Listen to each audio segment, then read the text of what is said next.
Does speaking softly make you look weak? It doesn't. Watch this.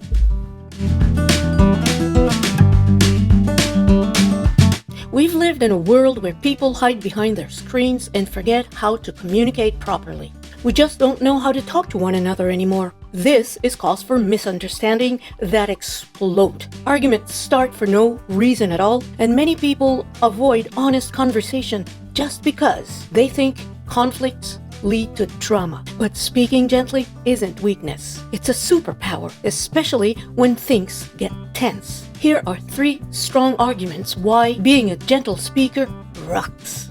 1. Gentle speech controls the tone. When your voice stays calm, the whole room shifts. People stop reacting emotionally and they actually start listening. Clarity prevents 80% of all arguments. Most conflicts come from poor communication, not bad intentions.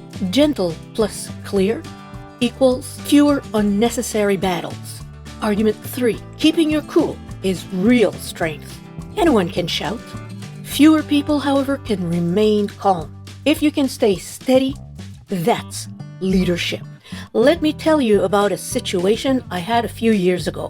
I held a leadership position in a public speaking organization, and part of my job was visit several clubs to explain an educational program that we were following in that organization. Many members misunderstood the importance of that educational program. At one of the clubs I visited, the newly appointed president cut me off and nearly shouted at me. He incorrectly thought that the program was pressuring members to rush through speech projects over and over. Now, at that moment, I could have matched his energy, but I decided it was not a good idea. Instead, I took a deep breath and softened my tone. Not weak, calm, and firm. And I explained, the program isn't an obligation, and it isn't about speed either. Members can follow that program at their own pace, depending on their availability. You see, the members are boss. They decide when they want to speak. However, I did emphasize that the program required that members never stop progressing or practicing. That's all. Movement. That's what the program is all about. The moment he heard that, everything changed. I could see that I had reached him. His shoulders dropped. His tone softened. And by the end, he was actually willing to give it a try. The lesson here, gentleness disarms tension. Firmness brings clarity. And together, they create trust. Here's an exercise you can try right away. It's really not that hard. It's called the gentle start. First, you take a deep breath.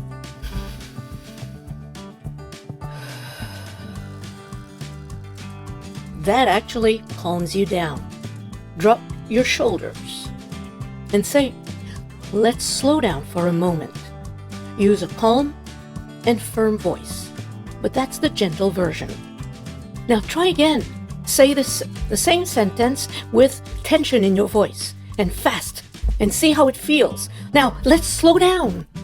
See the difference? The second version sounds more like an order that somebody is barking rather than giving a gentle suggestion. The teaching point here, your opening tone will decide how people receive everything after you start speaking. Exercise 2. It's called the 5-word rule. Compare the following sentences. Well, I'm not exactly sure about how to say this, but maybe we could possibly talk about the schedule because I feel there might be some misunderstanding. What do you think? I'm not sure. Maybe? Is it possible? This visually communicates weak and unsure. See, even I don't want to listen to myself. Now try it this way. Like before, shoulders down, calm eyes. Stand still, gentle but steady voice. Then say the same idea in 5 words. Let's clear this up together, shall we? Or, I need a quick update. I hear what you're saying. Let's slow down for a moment. Here's what I need today. You speak slowly, calmly, and gently. This shows gentle and confident. You see the difference? It's the same message, but the short version feels much calmer, doesn't it?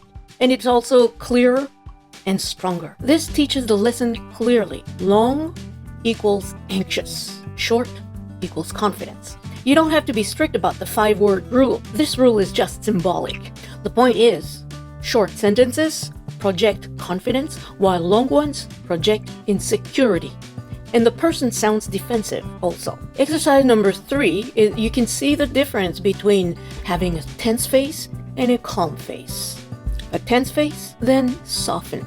Tight shoulders, then relax. Faster pace when you speak very, very nervously, or you slow the rhythm and speak confidently. The teaching point, when your expression calms down, so do your words, and so do people. Don't fear conversations. Fear silence. Silence creates resentment. Gentle communication isn't weakness. It's wisdom, strength, and leadership. For my part, every time I stay quiet when I need to speak up, I reshuffle the scene over and over in my mind, and I kind of feel pretty bad and a little bit like a failure because I haven't been able to express myself. On the other hand, if I can say what I want to say when I need to say in the moment that I need to say it, I forget about the whole thing because my mind is freed up and I can just move on to the next project. And it feels great. You can trust me on that. If you want to speak with calm and confidence, try these exercises this week. And subscribe for more communication tips and tools to grow your communication power. Tell me down below, which exercise will you try first? Also, don't forget to like, share, and subscribe. It really means a lot to me. And I'll see you in my next video. Goodbye.